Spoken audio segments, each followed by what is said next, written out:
This is an espalier pear. It's growing about 7 feet tall. I'll just show you me next to it to get a picture of the size. There are several reasons for growing espalier pears, and they're the same reason as growing a fan or a cordon. These are restricted, trained forms of trees which you grow along a post and wire fence.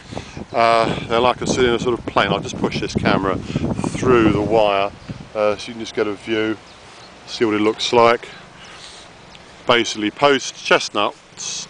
This is a treated chestnut with wires, and the trees are grown along the wire. Here's your central leader, which is from quite low down.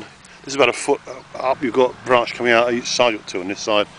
Here, branch coming out there, branch coming out here, and loads and loads and loads and loads and loads of pears. This is a very effective way of growing trees. In terms of an orchard scale, obviously it's unrealistic because too much effort goes into it, but in a garden it's a very nice feature. It can have a considerable amount of beauty, and you can get a good crop of pears from it. Here you see we've got some nice big pear fruitlets have set. Here you can see this is growing up. I'm going to basically take this down and tie that in. This is what happens. They grow, the bits, branches grow upright, and then you let them grow, and then you bend them down, tie them in. This isn't maybe the neatest one that's ever been done, but you can see the idea. Basically, post and wire. You can either buy an espalier that's already been trained, and that will cost you a lot of money. A fan does the same job really, and or else you can begin with a very young tree, a maiden tree, so it's a 1-year-old with lots of whips to it, tie it up to your post and wire system, and then you can just select the branches you want and eliminate the others. Here you see, just following this along,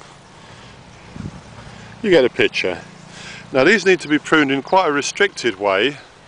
You mustn't let them grow away tall like that, that's unacceptable. I'll be pruning this later on, to just give you an idea.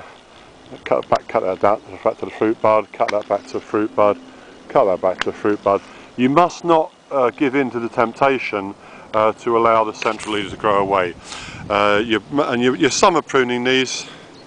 Basically you're removing the growth you don't want, and you're tying down the growth you do want until you get this sort of shape.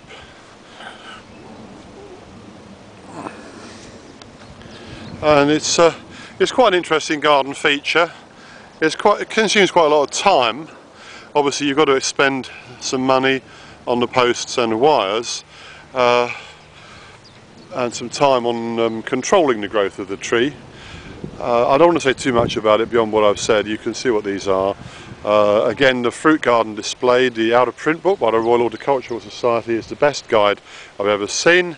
You can order it from libraries, you can still pick some up second hand. I wrote to the Royal Horticultural Society and said please bring this book back into production, and they said no, we won't. Okay, that's up to them. But anyway, here we are, Espaliers. They're a handy way of producing a nice visual screen in a garden as an architectural feature, and you can get a lot of fruit off of them.